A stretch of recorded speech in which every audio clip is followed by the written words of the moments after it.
کہ تلوار کھینچ کر جو اس کے پاس تھی کھینچی اور سردار کاہن کے غلام پر چلائی اور اس کا دہنا کان اڑا دیا، اور اس غلام کا نام ملکوس تھا۔ مگر یسوع نے پترس سے کہا، تلوار میان میں کر، کیا میں وہ پیالہ نہ پیوں جو میرے باپ نے مجھے دیا ہے؟ تب سپاہیوں نے اور صوبیدار اور یہودیوں کے پیادوں نے مل کر یسوع کو پکڑا اور اسے باندھا، اور پہلے اسے حنان کے پاس لے گئے، کیونکہ وہ اس برس کے کاہن اعظم قیافہ کا سسر تھا۔ یہ وہی قیافہ تھا جس نے یہودیوں کو صلاح دی تھی۔ قوم کے بدلے ایک آدمی کا مرنا بہتر ہے۔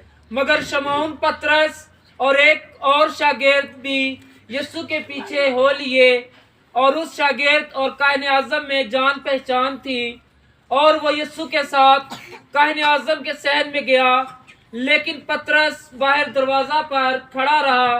تب وہ دوسرا شاگرد جو کاہن اعظم سے جان پہچان رکھتا تھا باہر نکلا اور دربان عورت سے کہہ کر پترس کو اندر لے گیا۔ تب اس دربان لونڈی نے پترس سے کہا، کیا تو بھی اس کے شاگردوں میں سے نہیں؟ اس نے کہا، میں نہیں ہوں۔ غلام اور پیادے جاڑے کے سبب سے کوئلوں کی آگ سلگا کر کھڑے ہوئے تاپتے تھے، اور پترس ان کے ساتھ کھڑا تاپ رہا تھا۔ تب کاہن اعظم نے یسوع سے اس کے شاگردوں اور اس کی تعلیم کی بابت سوال کیا۔ یسوع نے اسے جواب دیا، میں نے اعلانیہ دنیا سے باتیں کی ہیں۔ میں نے ہمیشہ عبادت خانے اور ہیکل میں تعلیم دی ہے، جہاں سارے یہودی جمع ہوتے ہیں، اور پوشیدگی میں کچھ نہیں کہا۔ تو مجھ سے کیوں پوچھتا ہے؟ ان سے پوچھ جنہوں نے مجھ سے سنا ہے کہ میں نے ان سے کیا کہا۔ دیکھ، ان کو معلوم ہے کہ میں نے کیا کیا ہے۔ جب اس نے یہ باتیں کی کہیں تو اس پر پیادوں میں سے ایک نے جو پاس کھڑا تھا یسوع کو تمانچہ مار کر کہا، تو کاہن اعظم کو ایسا جواب دیتا ہے؟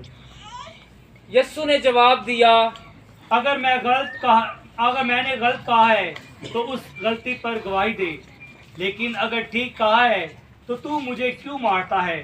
حنان نے اسے بندھا ہوا قیافہ کاہن اعظم کے پاس بھیج دیا، اور شمعون پترس کھڑا تاپ رہا تھا۔ پس اس سے کہا گیا، کیا تو اس کے شاگردوں میں سے نہیں؟ اس نے انکار کیا اور کہا، میں نہیں ہوں۔ پھر کاہن اعظم کے غلاموں میں سے ایک نے جو اس شخص کا رشتہ دار تھا جس کا کان پترس نے اڑا دیا تھا کہا، کیا میں نے تجھے اس کے ساتھ باغ میں نہیں دیکھا تھا؟ تب پترس نے پھر انکار کیا، اور فوراً مرغ نے بانگ دی۔ تب یسوع کو قیافہ کے پاس سے قلعہ میں لے گئے، اور صبح کا وقت تھا، اور وہ خود قلعہ میں نہ گئے تاکہ ناپاک نہ ہوں بلکہ فسح کھا سکیں۔ اس لیے پیلاطس ان کے پاس باہر نکل آیا اور کہا، تم اس آدمی کی کیا شکایت کرتے ہو؟ انہوں نے جواب دے کر اس سے کہا، اگر یہ بدکار